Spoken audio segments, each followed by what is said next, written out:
그대들의 길은 어디에 있는가? 나는 나에게 길을 물었던 사람들을 향해 대답했다. 나는 그들에게 길을 가르쳐 주지 않았다. 왜냐하면 모두가 가야 할 그런 길은 존재하지 않기 때문이다. 나의 가치를 창조하라. 모든 것은 갔다가 또다시 돌아온다. 존재의 수레바퀴는 영원히 돌고 있다. 모든 것은 죽어가고 있다. 그리고 모든 것은 또다시 꽃을 피운다.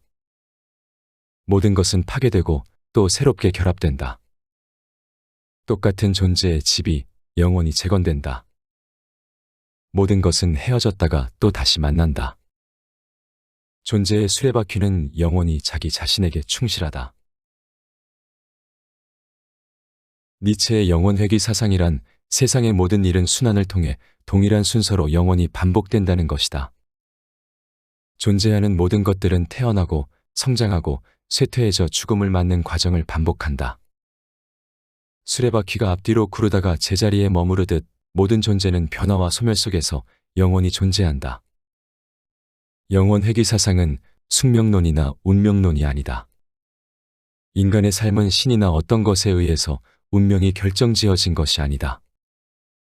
니체는 인간은 스스로 자신의 삶을 개척하고 창조할 수 있는 힘을 가진 존재라고 말한다. 영원회귀 속에 있는 자신의 가치를 끊임없이 창조해야 한다. 변화와 소멸을 두려워하지 말고 도전하고 자기 자신을 극복하며 더 나은 삶을 창조해야 한다. 뚜렷한 목적의식을 가지고 다시 반복되고 또 한 번 살아도 좋을 삶을 살아야 한다. 괴로움에 대한 용기. 우리는 현재와 같은 상태에서 꽤 많은 불쾌를 견딜 수 있다. 그리고 우리의 위는 이 무거운 음식물을 소화하는 데 알맞게 되어 있다. 아마 괴로움이 없다면 인생이라는 식사는 무미건조하게 생각되어질 것이다. 고통에 대한 좋은 의지가 없다면 우리는 너무 많은 기쁨을 놓칠 게 분명하다. 인생을 살다 보면 어려운 상황에 부딪혀 고통을 겪지만 이를 피할 수는 없다. 고통과 어려움을 견디지 못하면 성취의 기쁨과 행복을 느끼기 어렵다. 목표를 달성하고 더 좋은 결과를 얻기 위해서는 노력과 헌신이 필요하다.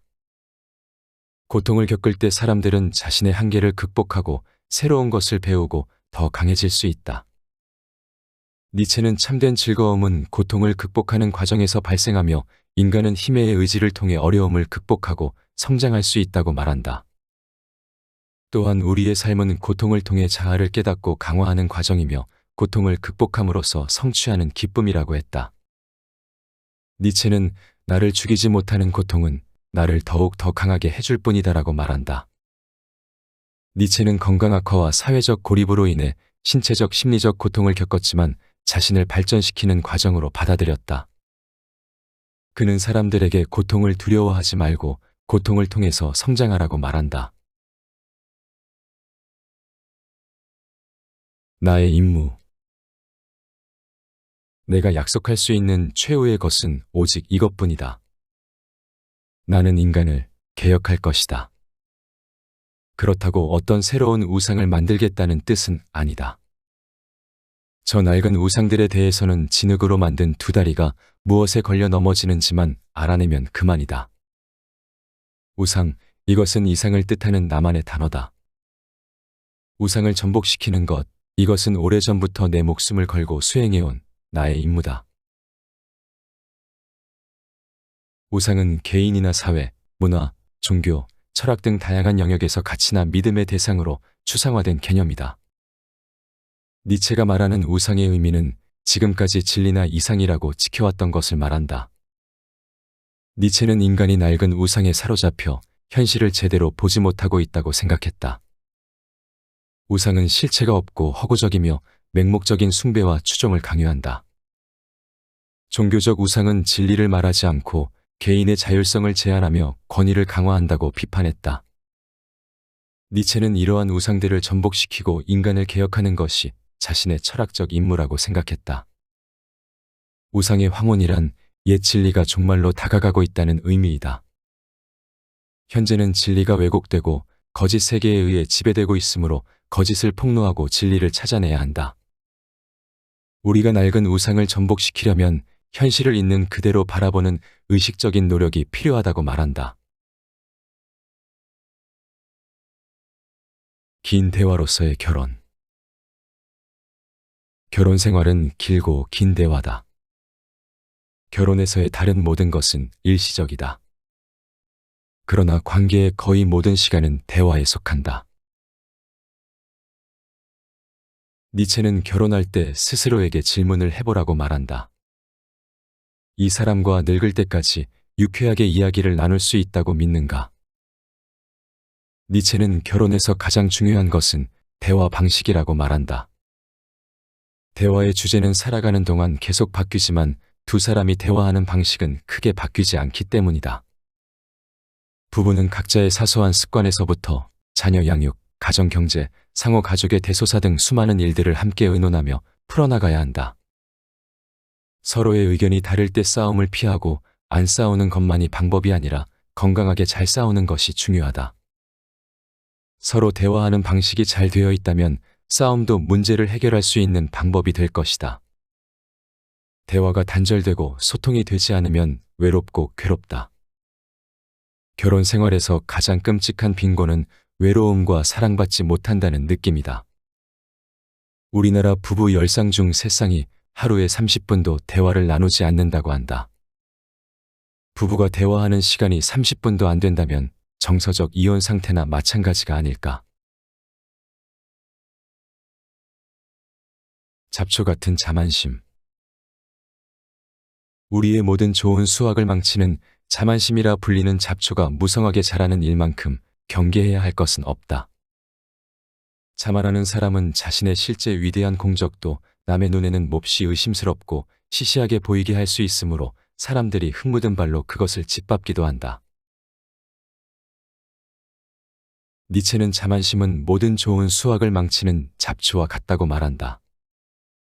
잡초는 번식력이 왕성해서 순식간에 주변을 뒤덮는다. 이로 인해 소중히 가꾼 농작물의 영양소를 빼앗고 성장을 방해한다. 사람들에게 자만심을 가졌다는 평판을 받는 것은 정말 어리석은 일이다. 자만심이라는 평판으로 인해 호의적이고 간절한 마음으로 경의를 표명하더라도 사람들의 반감을 가질 수 있기 때문이다. 이는 아름다운 꽃이 무성한 잡초에 가려져 밟히는 것과 같다. 니체는 명예로운 행동조차도 자만심으로 오해받지 않을 확실한 곳, 예를 들면 친구나 가족 앞에서만 보여야 한다고 말한다. 자만심은 자신이나 자신과 관계가 있는 것을 스스로 뽐내며 자랑하여 거만하게 행동하는 것이다. 자만심의 가장 큰 피해자는 자신이다. 자신이 뽐낼 정도의 경지에 이르렀다고 생각함으로써 더 이상 변화와 발전을 추구하지 않고 성장을 멈추게 된다. 자신을 극복하기. 그대들에게 초인에 대해 가르쳐 주겠다. 인간이란 극복되어야 하는 어떤 것이다. 그대들은 자신을 극복하기 위해 무엇을 했는가? 무릇 살아있는 모든 것은 이제까지 자기 이상의 어떤 것을 만들어 왔다. 그런데도 그대들은 이 커다란 조수의 썰물이 되겠단 말인가? 자신을 극복하지 않고 오히려 짐승으로 되돌아가겠다는 말인가? 차라투스트라가 숲에서 나와 가장 가까운 도시로 들어섰을 때 시장에는 줄타기 광대의 공연을 보기 위해 군중이 모여 있었다. 차라투스트라는 군중을 향해 소리쳤다. 인간은 벌레로부터 인간에 이르는 길을 걸어온 존재다. 우리는 아직 애벌레 상태이며 진정한 인간이 되기 위한 과정에 있다. 인간이 원숭이보다 더 원숭이 같다.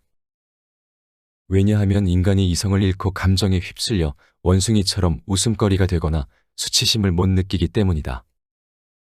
가장 현명한 자도 식물과 유령의 혼합물처럼 완전한 존재는 아니다. 초인은 자신을 넘어서고 자신을 극복하는 인간이다. 그대들에게 유령이나 식물이 되라고 명령할 수는 없다. 자신을 극복하지 못하면 무기력하고 좌절에 빠져 동물로 되돌아가고 썰물처럼 밀려나간다. 자신을 넘어서야 새로운 삶을 창조할 수 있다. 그대들도 위버맨쉬가 되어야 한다. 직업은 삶의 척추다. 직업은 우리들의 생활을 지탱해주는 기반이 된다. 일을 한다는 것은 우리를 악으로부터 멀어지게 한다. 쓸데없는 망상을 품는 것조차 있게 만들고 기분 좋은 피로와 보수까지 선사한다. 직업은 우리 삶에서 중추적인 역할을 한다. 직업은 단순히 생계를 유지하고 돈벌이를 위한 수단이 아니다. 자신의 의지를 통해 세계를 창조하는 것이므로 자신의 능력과 관심사를 고려해서 선택해야 한다. 직업을 가졌다는 것은 하나의 큰 은혜다. 직업에 전념하느라 쓸데없는 생각과 걱정거리에서 멀어져 있는 동안 우울한 삶도 달라질 수 있다.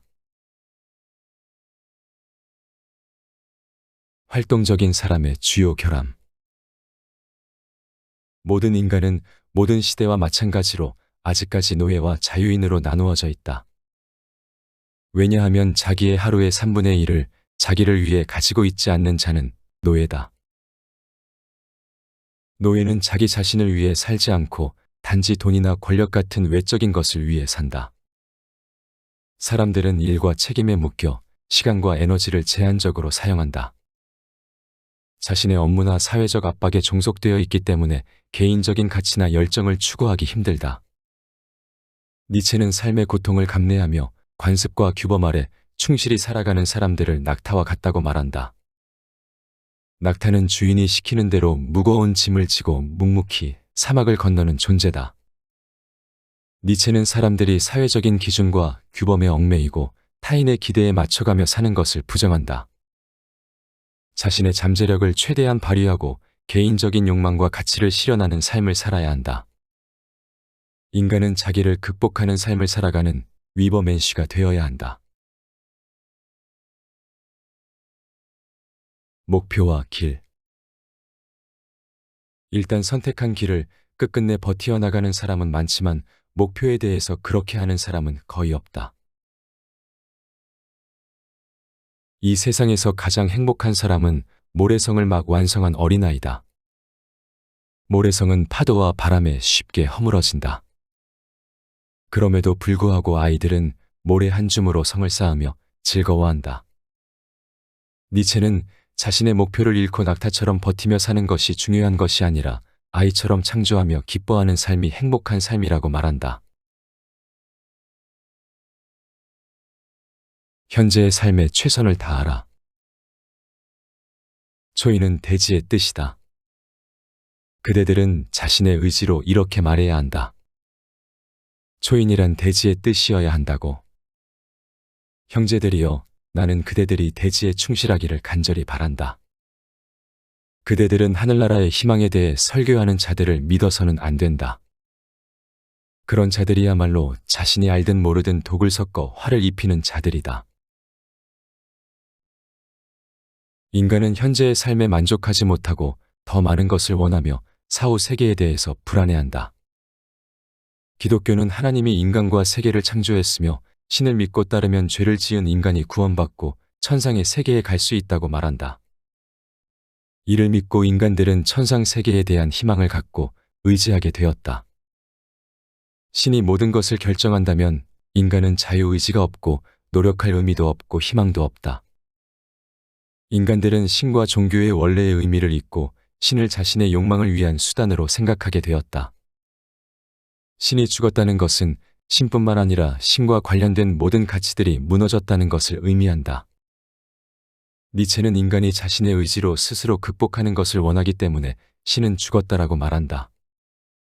종교가 인간들이 삶에 대한 의지와 희망을 잃고 현실을 부정하게 만들었다고 비판했다. 인간은 신과 종교의 의지에서 천상의 세계를 동경하지 말고 대지 위에서 현재의 삶에 최선을 다해야 한다고 강조한다. 질병의 가치.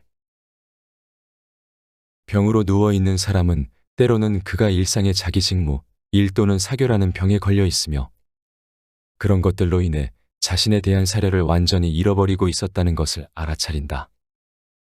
그는 질병이 그에게 강요하는 한가함에서 이러한 지혜를 얻게 되는 것이다. 질병은 우리에게 고통을 가져다 주지만 그 고통은 우리에게 소중한 교훈을 준다. 몸과 마음이 아프거나 과로로 쓰러졌을 때 평소에 당연하게 여겼던 것들이 얼마나 소중한지 깨닫게 된다. 니체는 평생 동안 다양한 질병으로 평생을 고통받았다. 어릴 때부터 병치레가 잦았으며 두통과 근시에 시달렸고 신체상의 통증이 없을 때는 자주 소화장애와 우울증을 겪었다. 낙마사고를 당하기도 했으며 편두통, 간질, 결핵과 심장병도 앓았다. 36살에 건강이 더욱 악화되면서 바젤 대학교를 퇴직했다. 병든 몸이 적응할 수 있는 곳을 찾아 유럽 각지를 돌아다니면서 요양과 지필 생활에 몰두했다. 말년에 정신적인 붕괴를 겪고 쓰러져 10년 동안 정신을 회복하지 못한 채 살다가 세상을 떠났다. 니체는 자신의 질병을 매우 의식적으로 받아들였다. 그는 질병의 고통 속에서도 지필했고 자신의 저서를 위대한 건강이라고 했다. 저서 이 사람을 보라 해서 이렇게 말했다. 병은 내 모든 습속을 바꿀 권리를 나에게 부여했다. 병은 나에게 망각을 허용했고 또 그것을 명령했다. 병은 나에게 조용히 누워 있을 것을, 여가를 가질 것과 기다림과 인내가 필요함을 일깨워 주었다. 행복에 대하여. 행복해지기 위해서는 아주 작은 것이라도 충분하다. 나는 일찍이 이렇게 말하고 자신을 현명하다고 했다. 그러나 그것은 대단한 모독이라는 것을 나는 지금에야 알았다. 훌륭한 바보라면 더 나은 말을 할 것이다. 정말 가장 작은 것, 가장 희미한 것, 가장 가벼운 것, 쪼르르 달리는 한 마리의 작은 고슴도치. 하나의 숨결, 하나의 잘못, 한순간 등 이런 사소한 것들이 최고의 행복을 만든다. 행복은 많고 적음의 양적인 것으로 측정하는 것이 아니다. 도마뱀의 바스락거림, 한 번의 숨결과 한 번의 스침, 순간의 눈길처럼 작은 것들이 최고의 행복을 만든다고 니체는 말한다. 큰 것을 바라고 찾으려고 하지 말고 조용히 귀 기울이면 행복을 느낄 수 있다. 가장 작고 조용하며 가벼운 일상의 순간의 속에서 발견할 수 있다. 니체는 행복은 자신의 강한 의지를 통해 무엇인가를 해냈을 때 느끼는 감정이라고 말한다. 종교나 다른 것에 의지해서 몸과 마음의 안락을 추구하는 것은 행복이 아니라고 생각했다. 행복은 시련을 극복하면서 자신의 의지가 강렬하고 충만할 때 느끼는 것이다. 자신의 삶을 사랑하고 자신의 목표를 위해 힘의 의지를 발휘하는 것이 행복이라는 점을 니체는 강조했다. 내 삶의 주인. 나는 나 자신의 주인이 되기 위해 사전에 준비해 두지 말았어야 했다. 인간이라는 악기가 제 소리를 잃을 수 있는 것처럼 어떤 악기는 제 본래 혹은 원하는 소리를 잃을 수 있다. 니체는 인간의 삶에서 자신의 본래의 소리를 내는 것이 가장 중요한 일이라고 생각했다. 사람이 자신의 목표나 본성을 찾지 못하면 정신적으로 병들게 될 것이다. 자신의 내면의 소리에 귀를 기울이면 진정한 자기 자신을 발견하고 창의력과 잠재력을 발휘할 수 있다. 내 목소리를 내려면 내 삶을 주도할 수 있는 주인이 되어야 한다. 자신의 생각과 경험을 있는 그대로 받아들이고 이해해야 한다. 자신의 본래 모습을 잃었을 때는 방향을 다시 찾는 과정을 통해 올바른 소리를 내도록 해야 한다. 인생은 하얀 도화지와 같다고 말한다. 사회적 제도와 구조는 밑그림을 그려놓고 그 안에서 살게 한다. 남이 하는 대로 따라서 살다 보면 그림 속에 자신이 없음을 발견할 때가 있다. 자신의 삶의 중심을 잡고 자신이 그린 꿈으로 빈 도화지를 채워가야 한다. 춤추듯 살아라. 내가 신을 믿는다면 아마 춤출 줄 아는 신만 믿으리라. 나는 걷는 법을 배우고 익혔다. 그 뒤 나는 발걸음 나아가는 대로 달렸다. 나는 날아다니는 법도 배우고 익혔다. 그 뒤 나는 사람에게 밀려 움직이는 것을 좋아하지 않는다. 지금 나는 가볍다. 지금 나는 날고 있다. 지금 나는 자신을 내려다본다. 한 신이 나를 통해서 춤추고 있다. 춤은 자유로움이다. 차라투스트라는 신이 엄숙하고 경건한 존재가 아니라 자유로운 존재라고 생각했다. 춤추는 삶을 살기 위해서 걸음마를 배우고 달릴 수 있게 되고 날 수 있는 경지에 이르렀다. 날려면 가벼워야 하고 가벼우려면 벗어 던져야 홀가분하게 춤출 수 있다. 니체는 춤추는 별, 춤추는 신 등으로 표현하며 인생을 춤추듯 살라고 말한다. 춤추는 신처럼 산다는 것은 삶의 무게를 벗고 자신만의 박자와 리듬에 맞춰 자유롭고 열정적으로 사는 것이다. 고독 속으로 달아나라. 피하라, 나의 벗이여. 그대의 고독 속으로 거센 바람이 부는 곳으로. 파리채가 되는 것은 그대가 할 일이 아니다. 차라투스트라는 소인배, 군중, 어릿광대, 사람을 마구잡이로 몰아세우는 자들. 요란하게 소음을 내며 떠도는 신들만 믿는 사람들을 시장의 파리떼와 같다고 말한다. 파리떼는 사람을 피곤하고 성가시게 만든다. 고독이 끝나는 곳에서 시장이 열린다. 시장이 열리는 곳에는 유명 배우들의 소란과 독파리들의 윙윙대는 소리가 시작된다. 그러나 이들을 죽이기엔 그대의 자존심이 너무 세다. 도끼 어린 부당한 짓거리를 참고 견디는 것이 그대의 운명이 되어서는 안 된다. 고독이 있는 곳에 시장은 없다. 고독 속에서는 세상의 소음에서 벗어나 자신의 생각과 감정에 집중할 수 있기 때문이다. 한나라 때 한영이 지은 한시회전에 나오는 군자 피삼단은 군자는 문사의 붓끝, 무사의 칼끝, 변사의 혀끝을 피해야 한다는 말이다. 함부로 사람들에게 휘말리지 말고 매사에 신중하게 자신을 지켜나가야 한다. 다른 길을 걷는다는 것. 그대는 사랑과 창조의 힘을 지닌 채 고독 속으로 들어가라. 형제여, 이윽고 시간이 흐르면 정의는 다리를 절면서 그대를 따라가리라. 사람들은 개인적 생각이나 가치관보다는 집단의 규범과 관습을 따르는 것이 당연하다고 생각한다.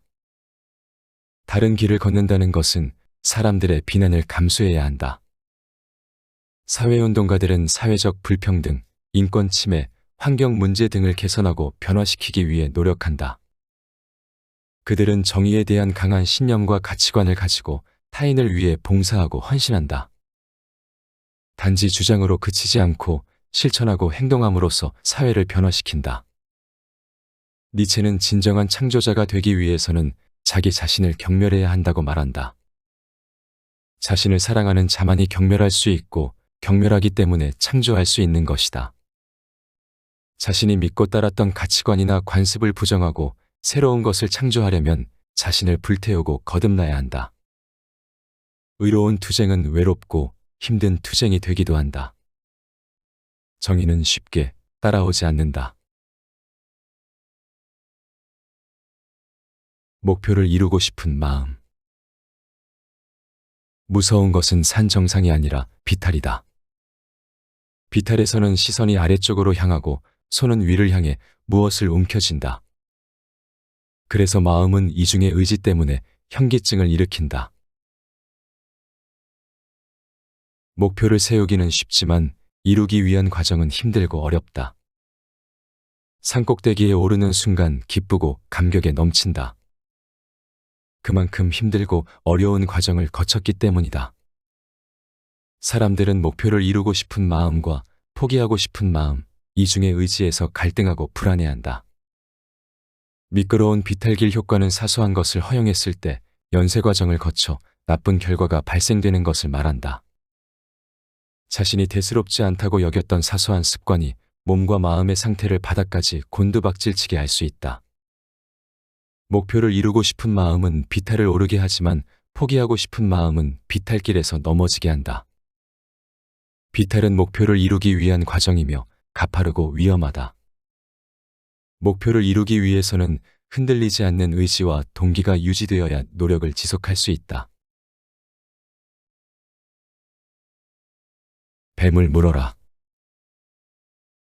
젊은 목자가 몸부림치며 숨을 헐떡이고 얼굴은 온통 찡그리고 있던 모습을 보았다. 그 입에서는 시꺼먼 큰 뱀이 나와 늘어져 있었다. 나의 손은 뱀을 마구 끌어당겼으나 아무 소용이 없었다. 그러자 내 속에서 절규가 터져 나왔다.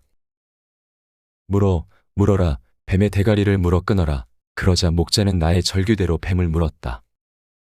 확실하게 물었다. 그리고 그는 뱀 대가리를 멀리 내뱉더니 벌떡 일어났다. 이미 목자도 아니고 인간도 아니었다.